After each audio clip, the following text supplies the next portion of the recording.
So the title of the show says 721. Somebody in the chat noticed that today's actually the 22nd day of July in the year of our Lord 2025. So let's spin the wheel of shame. Who does this fall upon? Oh, Justin. Sorry, Justin. Your name is the only one on the wheel of shame. Every time I spin it, it just lands on Justin.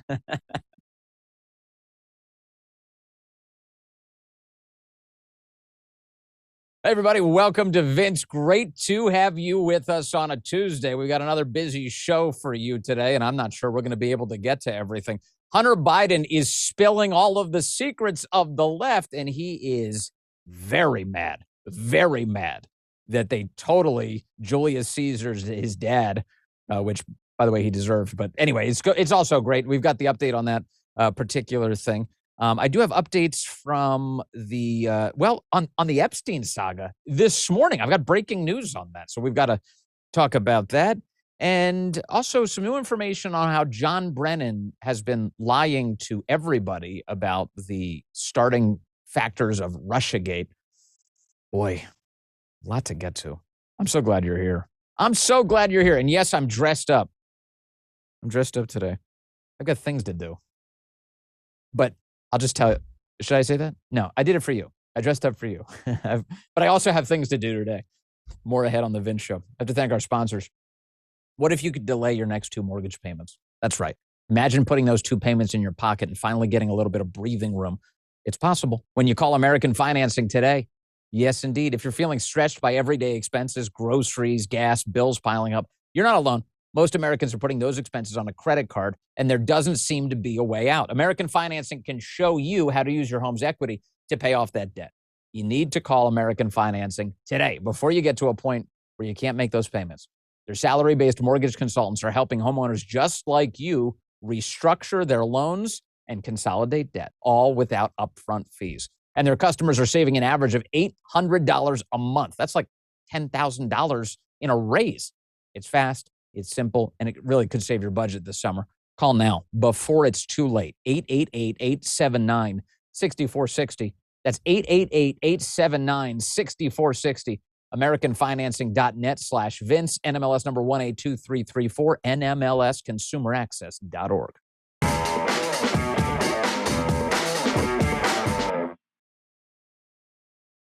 Man, oh yes, it's episode 90 the chat is noticing here. That's great news. If you really want to treat, go back to episode 88 and see how we started that. I'll just give you a hint. It involves Frank Fugazi. We started episode 88 that way, but it is episode 90 of the program. I will tell you that I wasn't sure my voice was going to be intact for today's show. I got home yesterday. Actually, I was on my way home yesterday from this studio driving. It takes me about 45 minutes or so on a good day to get back to the house. I'm on my way. Halfway there, I get a phone call from my wife. Isaac, I haven't told you this story. Isaac sits in the studio with me here. I get a phone call, and it's frantic. She's panicked. The dogs got out, she says. The dogs got out. And I said, what? The dogs? You know, Major. Those of you who follow the podcast in detail know my dog, Major. I've also got Raina. She's a little crazier, hard to put on camera. But the dogs got out. How did that happen? Well, we had the our pest control guy apparently came by, and when they come by, they spray around the perimeter of the house. So earlier in the day, the guy came in and he popped open one of my gates to my backyard and never closed it. Walked the perimeter of the property, left, and so when my wife let the dogs out yesterday to use the bathroom to go, they just went out the door. They just left. Now, it used to be in the old days that Major would hang around the property because Major's pretty good about it. He knows where my property line is, and he knows that I don't really want him to go too far, so he sticks around. But now that Raina's a part of our life, and Raina just does whatever she wants, she heads off. Major just follows her, you know. And then I get this panicked call from my wife. The dogs are gone. And I go, okay, but they have their collars on? No, they don't have their collars on.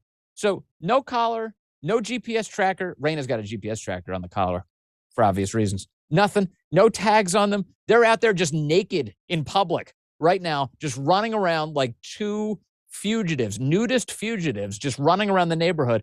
No idea where they are. So I will say I accelerated my vehicle to levels that, you know, were aggressive in order to get home, in order to find these dogs. And so my poor wife and daughter are running all over the neighborhood. screaming out the windows, trying to get, especially to Major, because Major's the obedient one. Come back, come back. Finally, I get back to the house and I go, where are these dogs? And we have no idea, dude. We haven't seen them. All right. So I get out there and I start walking the neighborhood. I'm yelling like crazy. I'm just burning out whatever's left of my voice. We went, as every day we do 4 hours of media. I do this show. We do 3 hours of radio. Now I'm screaming at the top of my lungs for Major all over my neighborhood. Nothing. Let me tell you, the story does have a good ending. After I think it was an hour and a half of hunting for these dogs, having no idea where they were, just praying. We live kind of near some busy roads. So I was very nervous that one of these things, one, if not both of them, was going to be taken out by traffic. It just killed me. The girls were not happy. The girls were panicked. Man, a lot of life lessons in the midst of all of this. And finally, one of our neighbors jumps in his car. He starts driving around the neighborhood. I had a guy come by the house yesterday. He was going to put some fertilizer out on my grass. Great guy, Scott. He's a wonderful human being.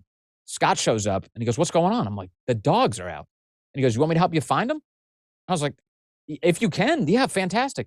We have 4 cars all traveling the neighborhood.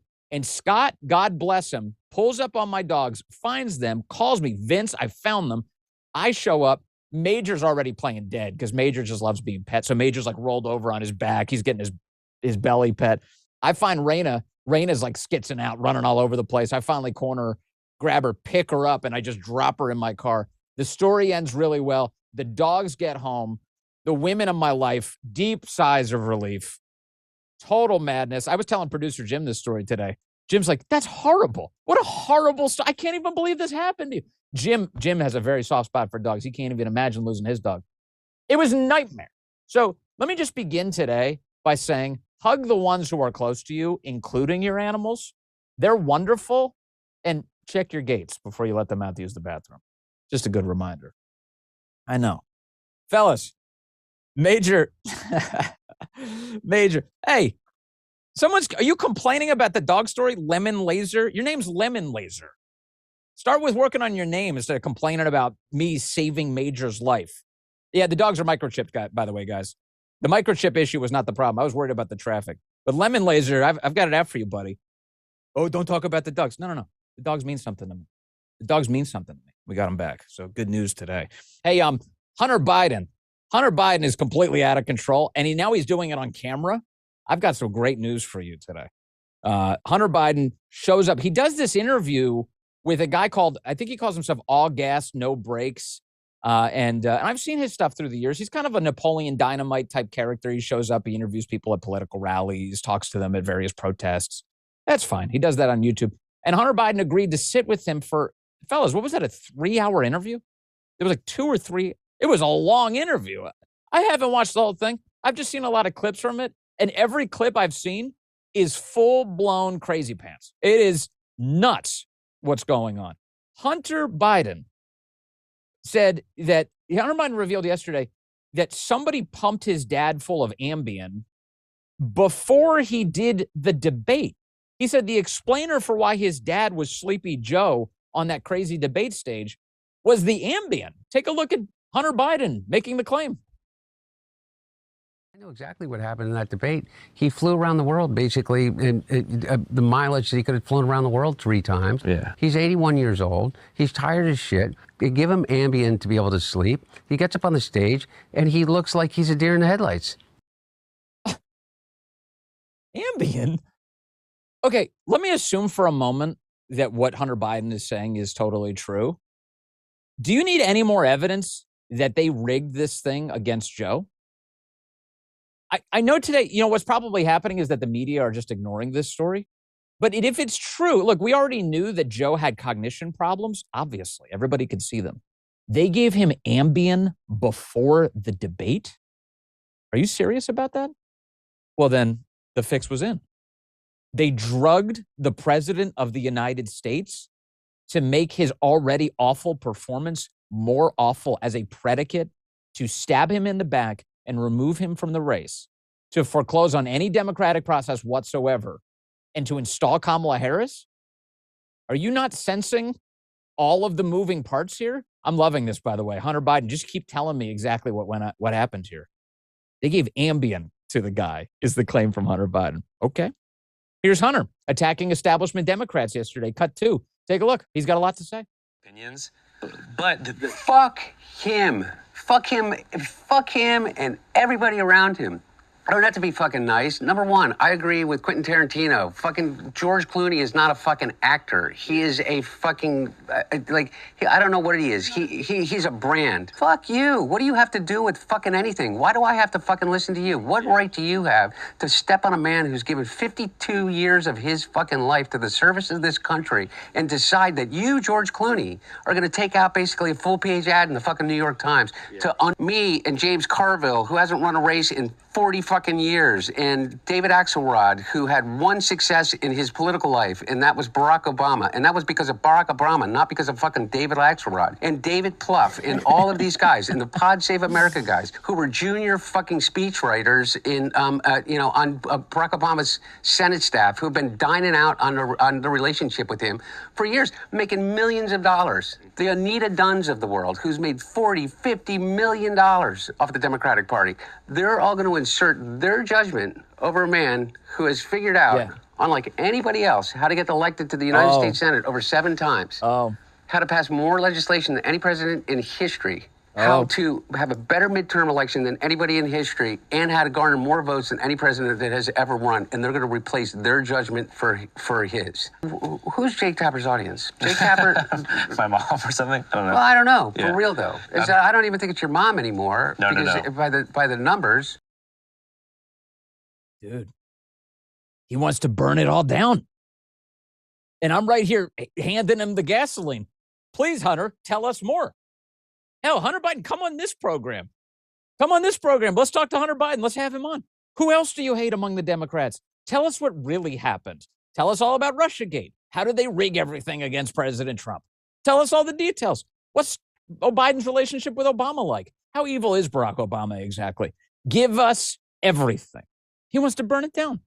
And you can tell why. Hunter Biden's motivations are his financial interests, which have completely dried up. His macaroni art is not selling anymore because he has no access to power, and he resents everyone who put him in that position.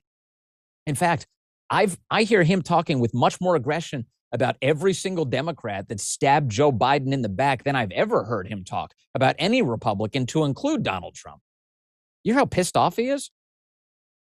By the way, we missed a chance there, Justin. We should have put a fuck counter on the bottom of that clip. Holy cow. Yeah, that's that famous Biden eloquence on display as Hunter Biden just going absolutely crazy. Yeah, let him burn it down. Let him burn it down. More Hunter interviews, please. I can't get enough. Tell us more. What do you really think of all of these people? You like that attack he had on George Clooney? Who are you? Who are you to be able to throw my father out of the race? And then he goes on a 60-second rant about how much he hates George Clooney. Well, it turns out, I hate to deliver the bad news to you, Hunter, George Clooney wields an unbelievable amount of power in your party, which is really pathetic that a party would turn the keys over to the Ocean's 11 guy, but they did. Where does he rank in terms of the Batmans, George Clooney? How do we feel about that, Justin? Is he up there? Val Kilmer, maybe? I don't know. Christian Bale is up there. He's very intense, that Christian Bale. Anyway, George Clooney did it once in the most cartoonish version of the live action Batman. Adam West. Let's go with Adam West.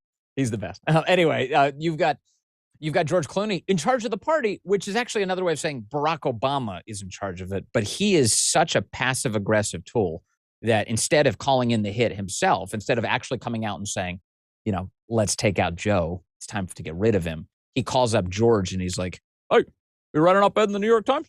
You attack Joe? Take him out. And he does.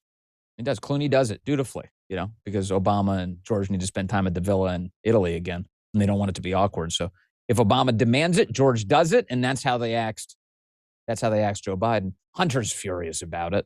Who are you? Who are you? It turns out he's a guy who has a lot of power over your party, which is a very pathetic thing to say, a pathetic reality to acknowledge.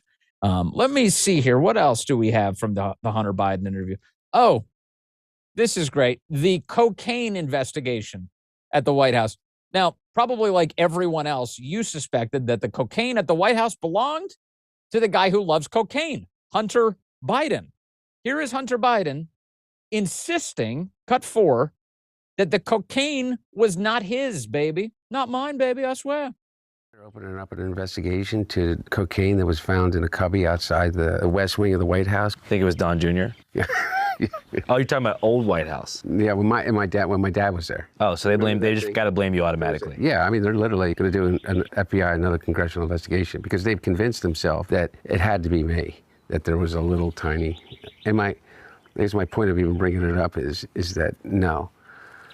I have been clean and sober since June of 2019, and I have not touched a drop of alcohol or a drug, and I'm incredibly, incredibly proud of that. And why would you bring cocaine to the White House? Why would I bring cocaine to the White House, stick it into a cubby outside the Situation Room in the West Wing when I wasn't there? Anyway, who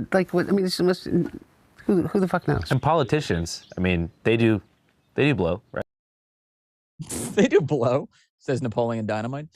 So he goes, why would I make a bad decision? Hunter Biden, of all people. Me? Make a bad decision? No, that would never happen. Cocaine at the White House? Me?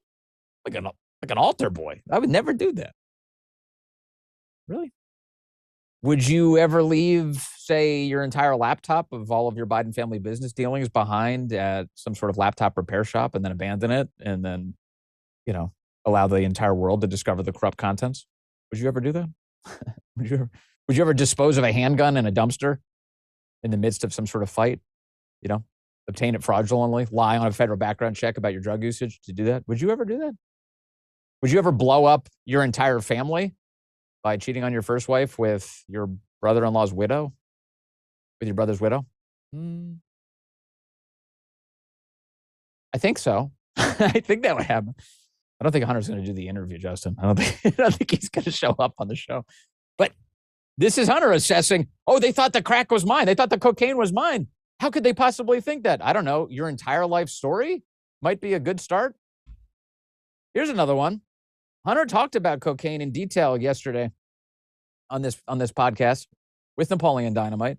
And he said he loves this stuff. He really loves it. Here's cut 6. Hunter Biden talking about his obsession with cocaine. The only difference between crack cocaine and cocaine is sodium bicarbonate and water and heat, literally. That's it? That's it. And those things are pretty much free if you go to like a science store.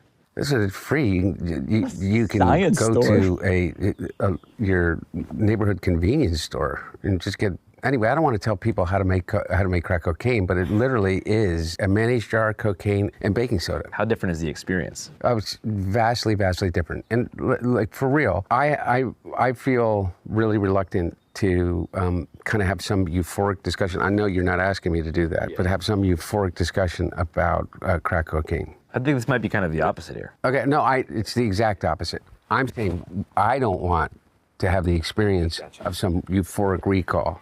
That's how powerful crack cocaine is. Does crack cocaine make you act any differently? No. Is it safer than alcohol? Probably. People think of crack as being dirty. It's the exact opposite. When you make crack, what you're doing is you're burning off all the impurities so that it combines with the sodium bicarbonate, which makes it smokable. That's all.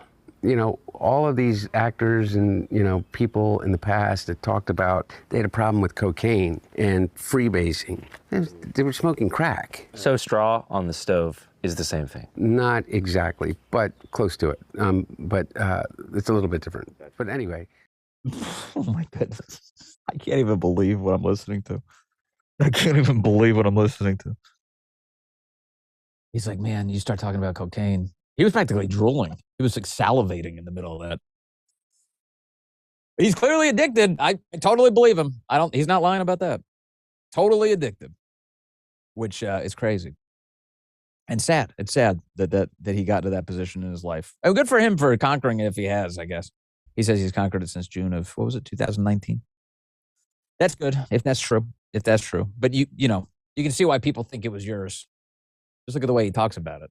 You can kind of see why people think it was yours at the White House. Why would I do that? Why would I do that? I don't know. Like that clip was highly suggestive that that's actually precisely what you would do. Hunter Biden, of course, was more with it than his father. And a lot of us believe that he was exerting influence over the White House in order to enrich himself because, again, we've tracked the course of his his involvement in Joe Biden's politics.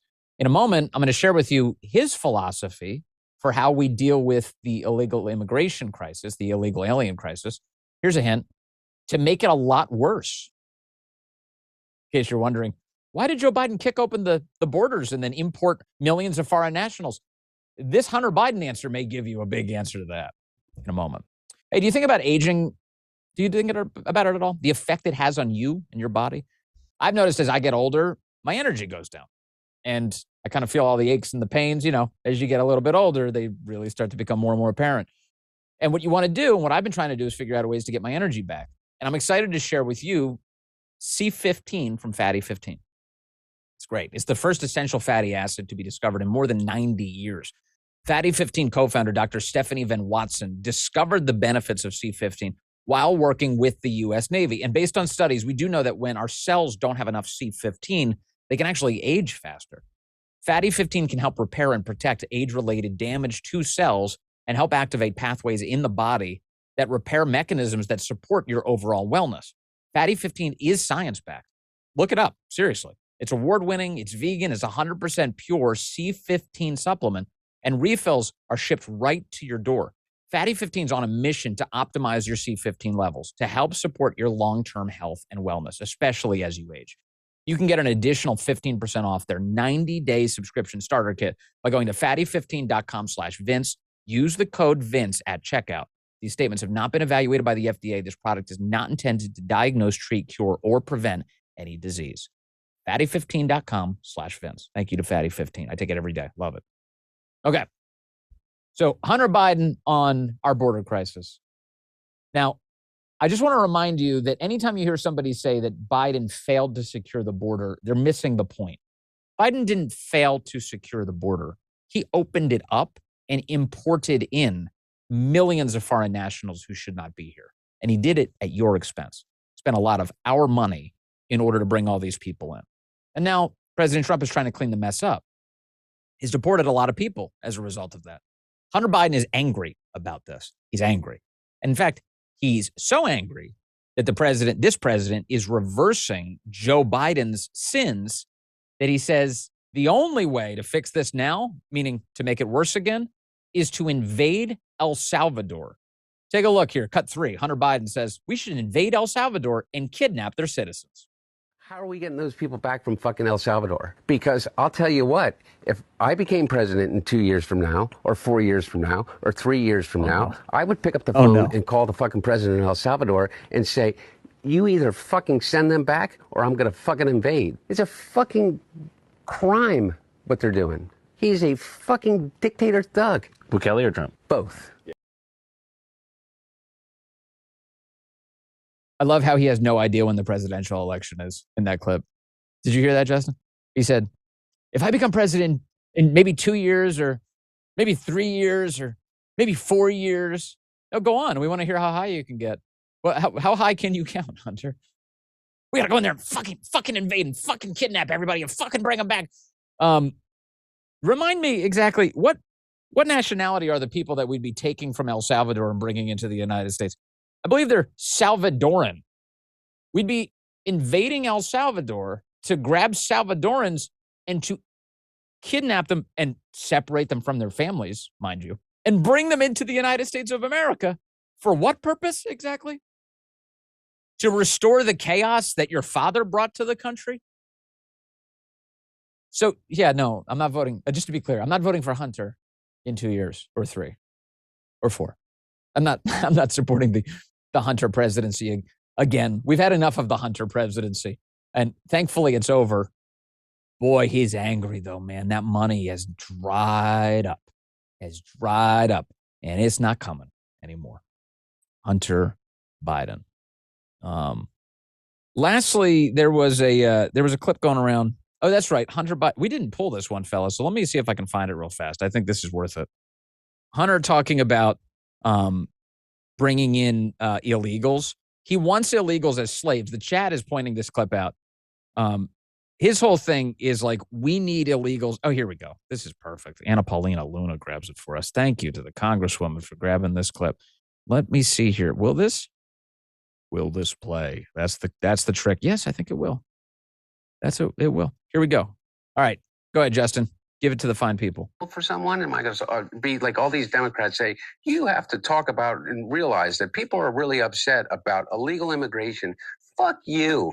How do you think your hotel room gets cleaned? How do you think you got food on your fucking table? Who do you think washes your dishes? Who do you think does your fucking garden? Who do you think is here? Does your garden? Fucking sheer fucking just grit and will that they figured out a way to get here because they thought that they could give themselves and their family a better chance. And he's somehow convinced all of us that these people are the fucking criminals. For someone, they're doing it again. Democrats are doing it again. What are we going to do? Who's going to be our underpaid servant if we deport all of these people? Who's going to do our garden? Did you hear that? He said, who's going to do my garden? I don't know. Why don't you do it yourself? Or why don't you pay an American citizen to do your garden at a fair wage? Oh, but we'll have to pay more. Yes, you will. That's kind of the point. You know, have you noticed that, first of all, the history of the entire Democrat Party is exploitation of any underclass they can get their hands on in order to serve them. That is the entire history of the Democrat Party. The rest of it, all the policy debates are merely window dressing to support that status. It's obviously true.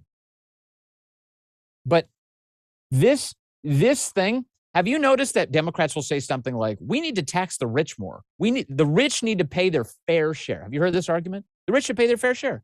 That's funny. Well, first of all, the Democrats are made up mostly of a party of the super and absurdly wealthy and the government dependent. That really is the composition of the Democrat Party. The rest of the normal, hardworking American electorate, they're Republicans, by and large. I'm not saying Republicans are great, but they're a much better party than the Democrats on this question and so many others. And so the attitude of these Democrats is that we just need to continue to exploit an underclass and underpay them. Well, wait a second. You just said that the rich need to pay their fair share. I have an idea. You want the rich to pay their fair share? Have them hire American citizens to do jobs. You don't need to steal money from the rich through compulsory taxation.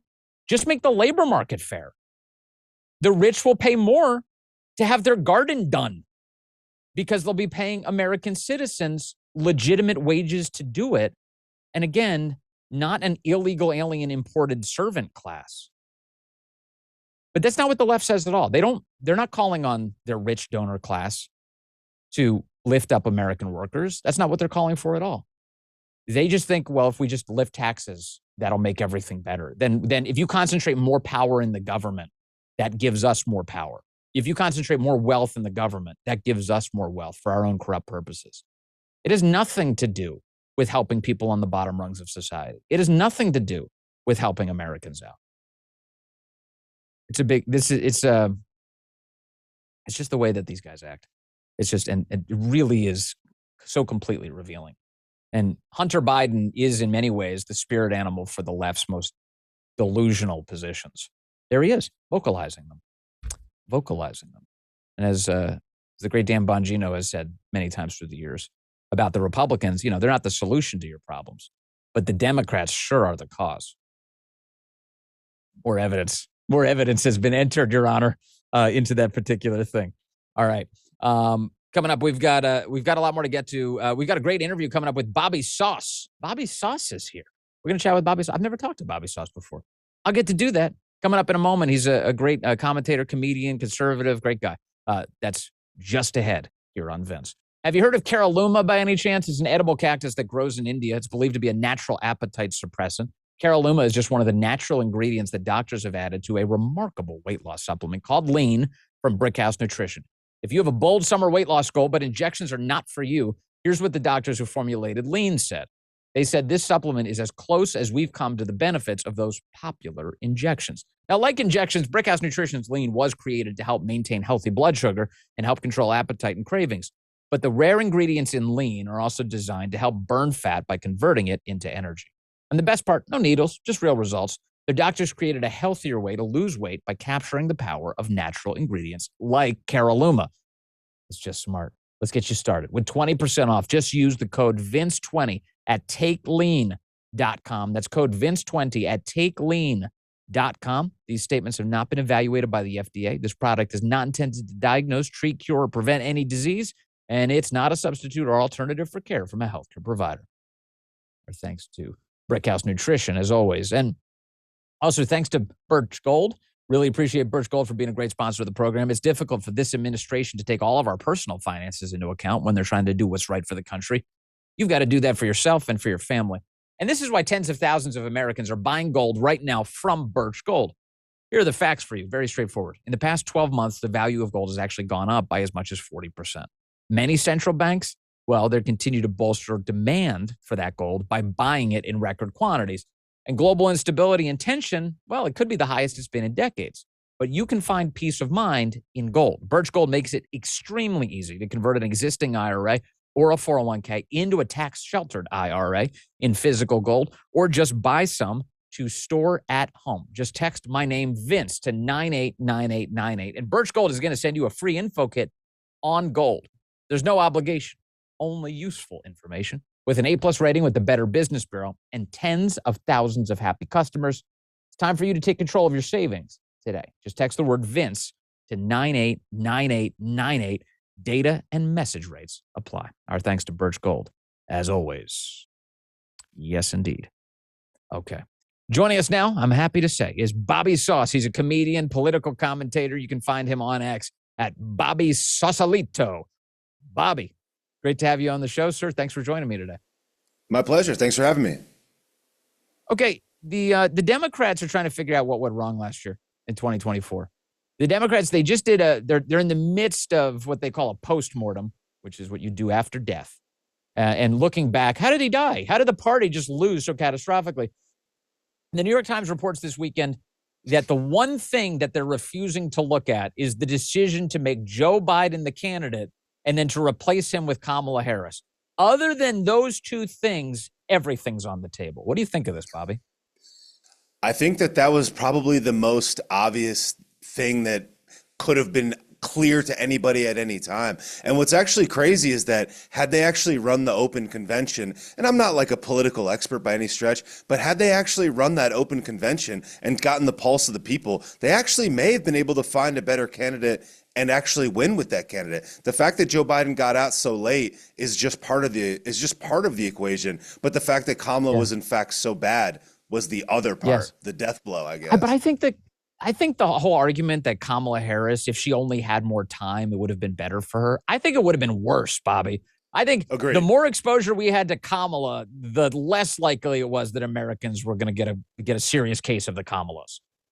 Yeah, I think that's obvious. I mean, it's like she was really never hired because of her likability from the start. She fulfilled a specific set of immutable characteristic boxes, and that was clearly why they chose her from the start. And then they were pumping her as if everybody had liked her all along, which it seemed like nobody did. Then they kind of tried to pretend that they had like picked her and loved her and carried her since the start when she really hadn't been in the forefront for very long. What do you make of Hunter Biden deciding to come out right now at this moment, and he's torching every establishment Democrat that he can even remember? He's angry at all of them: David Axelrod, David Plouffe, Nancy Pelosi, Rahm Emanuel, who else? The Raging Cajun, James Carville. He hates all of them because he thinks that his dad was betrayed. He thinks correctly that his dad was betrayed by them. The left really hates that Hunter's doing this. What do you think, Bobby? Well, I think it's hilarious that anybody would really care what Hunter has to say at all. So it's almost like if he didn't come out and say crazy things like that, who would even want to put him on the air? And now that he's got his immunity, he basically could care less. He could burn the mother down. The guy could have committed any multitude of crimes over the last 10 years or whatever it was that he got his conditional pardon. So now he's just making hay when the sun shines. And I think it's funny how he did this show with Andrew Callahan called Channel 5 News, which was like a very like gotcha kind of like joking documentary thing from 10 years ago. So it's just like, it's kind of funny that those are the interviews that he's doing. I thought he wrote books. I thought he was a finger painter. I thought we were supposed to take him seriously. Yeah, and the fact that Biden, you reminded me of Hunter Biden's 11-year pardon, which is absurd. In other words, like all the crimes that he committed during the Biden presidency, like he gets off scot-free anyway. So why doesn't he just acknowledge that the cocaine was his?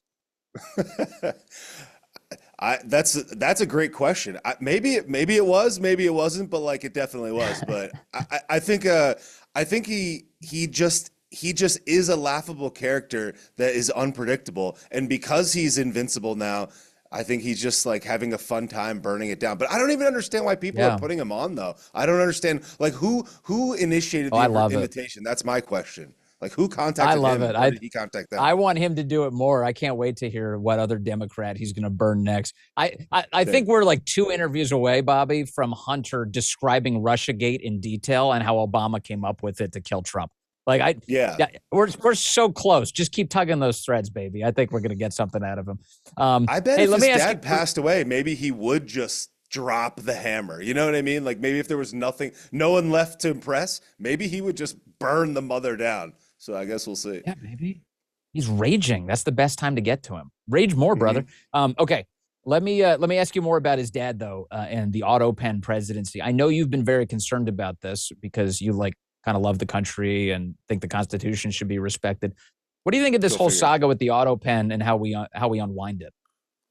Well, I mean, I think what's actually even not necessarily more concerning, but kind of goes in conjunction with the auto pen is all of these medical professionals kind of like pleading the fifth. I think it was more than obvious to the naked eye, and it's not just.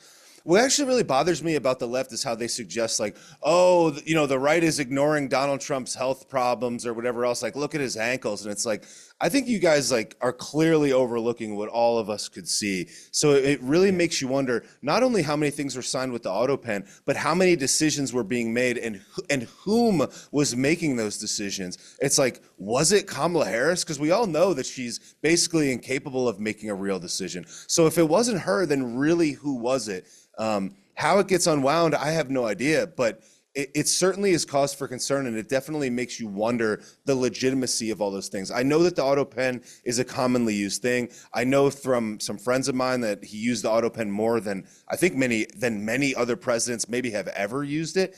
So it's going to be interesting to see how it plays out, but it really makes you wonder, aside from all that, is who made all those decisions and like where were they going with information? Like if Joe can barely pick up a chair on the beach and he's pooping himself and he needs his ice cream, like who is making the call? That's what I wonder. Isn't it a sign though of how little regard they have for the ability of the average American to think or process anything?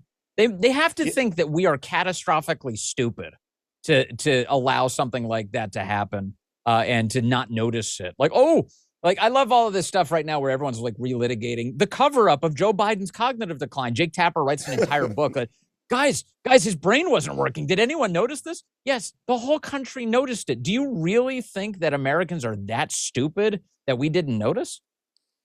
Yeah, sometimes I think that like a lot of politics is just like a humiliation ritual where they're like, how brazen could I be? Like, could I slap you directly in the face with something so obvious and try to make you feel stupid? It's like, could I gaslight you directly to your face about something that's clearly obvious to any person that's just paying attention with like basic cognitive function? So I think that that's kind of what it is where they're like, watch, we're going to take this guy that's barely alive and we're going to heave him into the spotlight and then we're going to drag him along and inject him with medicines until the very end. And then we're going to take Kamala Harris and just toss her over our shoulder and put her in the spotlight and pretend like we liked her all along. And I think that that's kind of part of it. It's almost like flexing your power. It's like how much could I get away with before I completely break you? So I think that that's kind of what they were doing, kind of proving how far they could go. But apparently they couldn't. But apparently they couldn't overcome a guy, getting shot. Like that. That was probably the part that they couldn't anticipate. No. I mean, again, to your point that the Democrats are nothing but like some sort of brazen humiliation ritual for the country. It's like, think about the top 3 spokesmen for that entire White House. It was Joe Biden, who can't speak. It was Kamala Harris, who can't speak. And it was Karine Jean-Pierre, who can't speak. And so if each of the people who are meant to convey the agenda of that administration can't speak English, can't find the United States on a map, kind of a humiliation ritual, don't you think? I think, it's the funniest one, though, is John Fetterman. It's like, it's like, could there be more of a humiliation ritual than John Fetterman? It's like the least accomplished guy that was like basically a Nepo baby type. Daddy and mommy took care of him. And then he becomes a senator, not even a member of the House, not even the AOC, a senator, 6 years. And it's like, this guy has brain damage. And like, God bless the guy. Like, I wish nothing ill for a human person, my fellow man. But it's like, the guy can't speak. And not like can't speak like we're joking, like tongue in cheek, but it's like, he literally can't speak. Like, he has to read words on an iPad. That is the most humiliation ritual thing I've ever seen. And then to top it off, the cherry on top is they're like, we're gonna have him wear like scrumbly gym shorts from Ross Dress for Less and like a Carhartt hoodie on the floor, of the House of Representatives. It's like, good God, like they really want to demoralize us, Yeah. Well, in fairness, he did get the Senate seat through a Make-A-Wish program. That's how that happened. Correct. But they forgot to tell him the day was over. He's been riding it out ever since. Okay, so we get a lot of declassification in the last week going on. I'm kind of curious what you think about this. Tulsi Gabbard has been revealing a lot of information. In fact, yesterday, you're going to love this, Bobby. Yesterday, they got the MLK files. We'll start there for a moment. They declassified the Martin Luther King files related to, the CIA and the FBI and what was going on with Martin Luther King. There's 250,000 pages of documents. And the New York Times, within an hour of publication, said that there was no new information in them. Which I saw the piece. I was like, wait a second. It was released an hour ago. There's 250,000 pages. You said there's nothing in this? I mean, it is about as predictable as it can possibly be that the media has no interest in giving President Trump credit when the whole country's been asking for basic things like the MLK files to be transparent forever. Yeah. Well, I mean, the hard thing for me to ignore is that, even though it's like the New York Times, the mainstream media is bad, it's like these are things that we've all known. It doesn't surprise me that they would say something like that. It's almost like as offensive to us as when they release like a 900-page budget bill or something, and then they have to pass it in 24 hours in the at the stroke of midnight. So that part is offensive as well. But I can't help but say, like, I do feel like a lot of these things, releases or otherwise, the Obama AI video putting in handcuffs, I think a lot of this stuff is distracting, which from what I think, and I think a lot of people think, especially Trump supporters, is how important and big the Epstein files were and still are, and maybe they will never be concluded. So me, as a person that supported Trump, that's not a psycho, that's not a person who has Trump derangement syndrome, looks at something like the Epstein files and the delivery of them, and it's almost like, if you delivered these things in such a way, in such an untrustworthy manner, then it's like, what do I even trust anymore? It's like, if you would lie about this, how do I take anything seriously? So I've been kind of disenfranchised the past few days for the MLK files, whether there's new stuff in there or not. It's like, to me, that's not as important as the modern day real scandal of the Epstein files, that those people are still alive. That troubles me a little bit. Yeah, no, me too. I've been all over this Epstein thing. I think it's really important, and I don't like being misled by the attorney general. I don't like the hype train and then the fizzle out. That was horrifying, actually. And the attorney general should thank her lucky stars. She still has a job in light of all of that behavior. But I don't think the president wants another Jeff Sessions experience where he fires her early in the administration and creates more chaos for himself. So he's working with the team he has right now. But that said, the Russiagate disclosures are important. I'm not going to, there's no way I'm going to look at that and go, oh, that's just a distraction from Epstein. No. That's a big story. It's one of the biggest scandals in American history. We should unwind this. And one more, and since you brought up Epstein, I wanted to tell people we do have a little bit of breaking news on that subject this morning. It involves Ghislaine Maxwell. This is the Attorney General of the United States. If we can just pull up my screen, fellas, on this. It's a statement from Deputy Attorney General Todd Blanche. The Department of Justice does not shy away from uncomfortable truths, she writes, nor from the responsibility to pursue justice wherever the facts may lead. The joint statement by the DOJ and the FBI of July 6th, remember that 1.5-page awful statement, remains as accurate today as when it was written, says Bondi. So she's standing by it. Namely, that in the recent thorough review of the files maintained by the FBI in the Epstein case, that's important. Listen to that language. the files that are maintained by the FBI, the ones that are just in the FBI's custody, that doesn't include anything that was destroyed or removed or anything else. No evidence was uncovered that could predicate an investigation against uncharged third parties.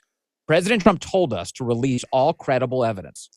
If Ghislaine Maxwell has information about anyone who has committed crimes against victims, the FBI and the DOJ will hear what she has to say. Therefore, at the direction of Attorney General Bondi, says Todd Blanche, I have communicated with counsel for Ms. Maxwell to determine whether she would be willing to speak with prosecutors from the department. I anticipate meeting with Ghislaine Maxwell in the coming days, says Blanche. Until now, no administration on behalf of the department had inquired about her willingness to meet with the government. That changes now. Okay, Bobby, let me get your reaction to what you're hearing here from the Deputy Attorney General and what the Attorney General is saying this morning. Dude, absolutely love it. Fantastic. First part of the statement, a lot of blah, a lot of gobbledygook. The last part, the willingness to meet with Ghislaine Maxwell, fantastic. Now, does that mean that she is going to be the authority? Does that mean that her word is going to be taken as bond? It's like at the end of the day, let's remember, like this person is in prison. Everybody thinks that she is as horrible, at least horrible adjacent as Jeffrey Epstein to begin with. Could they discredit what she has to say? But here's the thing. This is the and thing if you're that pisses me off deceptive, about it all. and just one more point on that, I'm sorry. If you're deceptive enough to run a sex trafficking ring, chances are your integrity is not going to be great on all sorts of issues. So that's going to be an issue. But go ahead. Right. But this is the thing that pisses me off and I think pisses off so many people. It's like, why did you have to gaslight us to do this? Why didn't you do this before? Why did you have to drop this unsigned document on a Sunday night on a holiday weekend and then gaslight us 2 days later and pretend like nobody, why are you guys talking about this? Who cares about this? Why did you have to call us weak for caring about it? Why did you have to suggest that we're somehow stupid or living in the past, or that we're Democrats for thinking about this and caring about this? Why did you have to do that? Why did we all have to scream, and why did we all have to post videos, and why did we all have to make a stink for days to get them to do the thing that they should have done before? Why is that? Why did you have to gaslight us?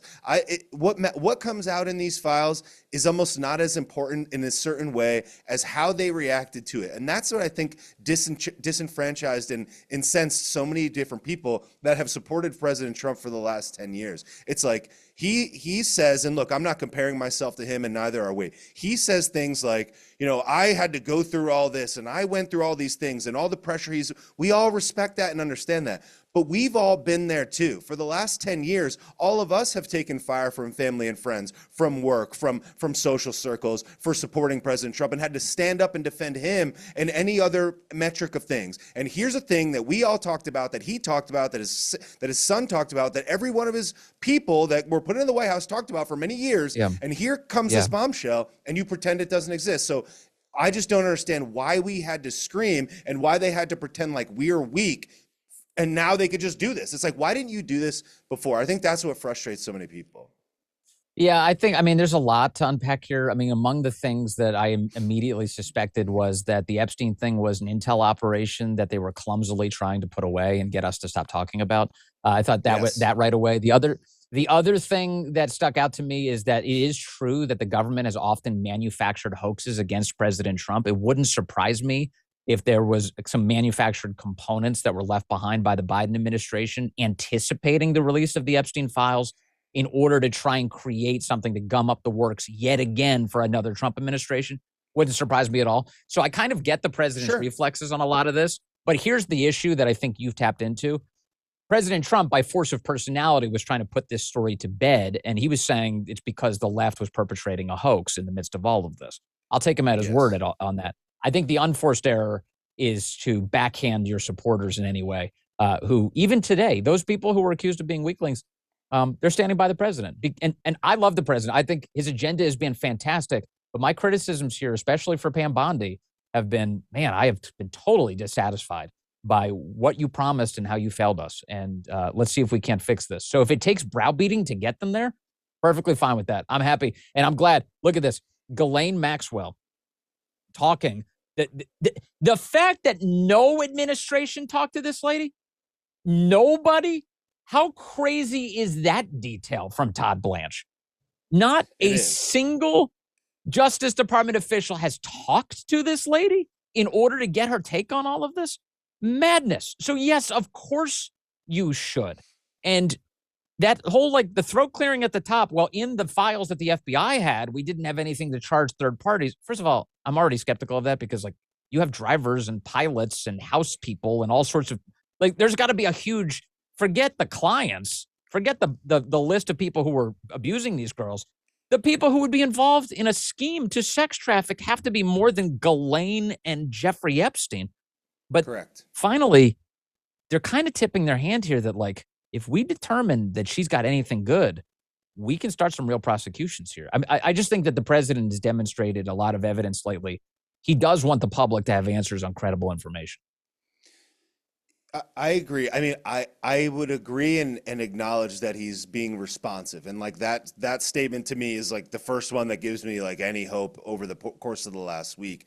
But like, it's top of my mind right now because I recently watched this very popular and public murder trial for Karen Reed in Massachusetts. And it's like the thing about the case that was so perplexing, that was ultimately why she got off of murder, justified because she was innocent, is that it wasn't so much what the police did, but what they didn't do. It was the research that they didn't do. It was the people that they didn't talk to. It was the information that they did not collect that led you to believe what happened. It's like these are unprovable things because there's no such evidence to prove it. But it's like you can look at it with a discerning eye and say, what you chose to avoid leads me is the breadcrumb to where the truth is at. And I think the thing about the Epstein case is it's like how many things were not done. And it's like, even if in how many things did they overlook?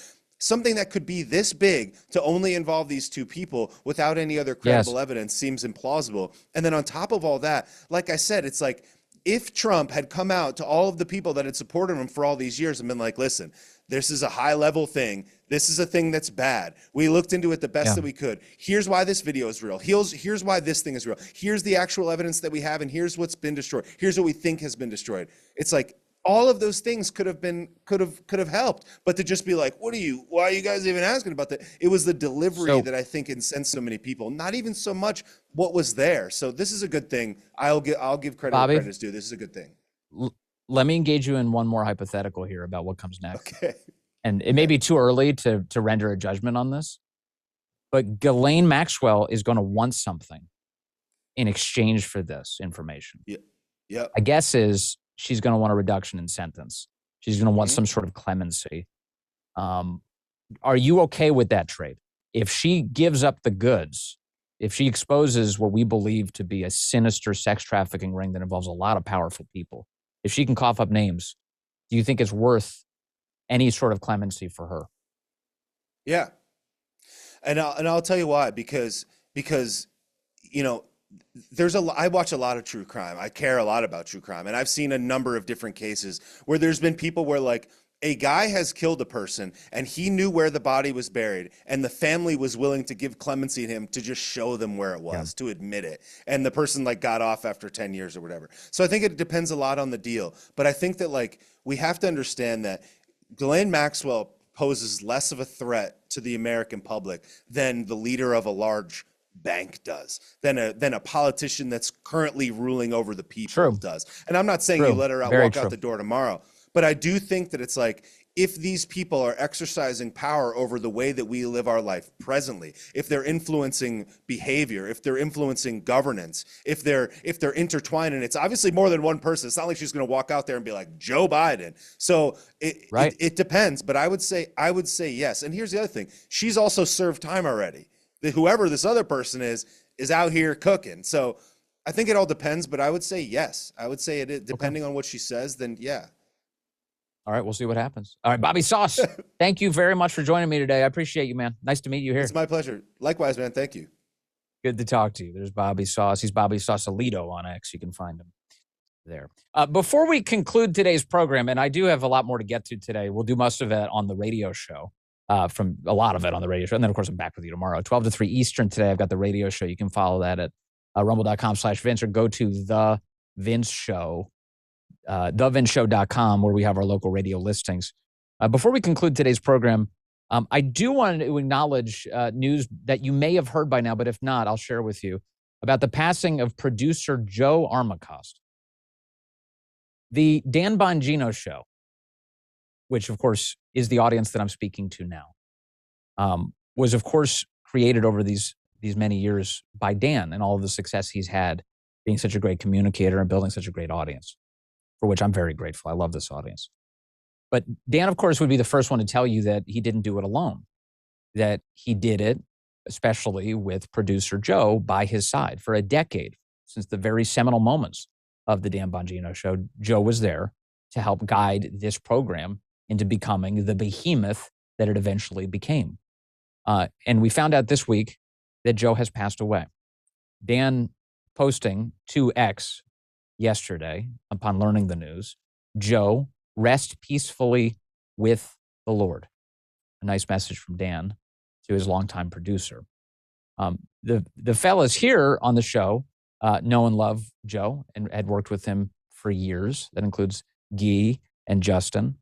I know Guy last night was on with Haley Karania. He did say, he talked a little bit about this.